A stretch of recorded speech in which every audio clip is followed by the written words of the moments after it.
This is the Lone Crater YouTube. We hope this video helps. You start by opening the header area. Double-click the top margin or go to Insert, then Headers and Footers. Once done, use Insert Image to choose Upload, Drive, Photos by URL or Camera. You need the image inside the header so it repeats on pages.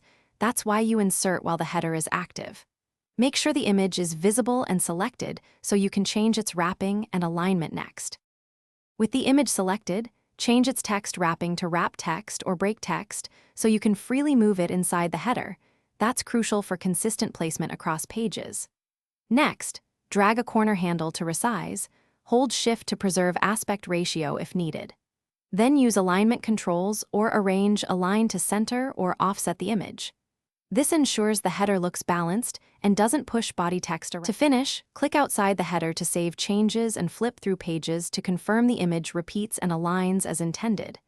If the image moves unexpectedly, set it back to inline, then reapply wrap or break text and reposition. This resets its anchor. For precise crops or edits, use Image Options, crop or insert a drawing, edit there, then add the drawing to the header.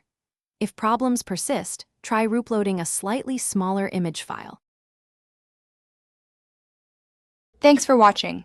Consider subscribing if we helped you.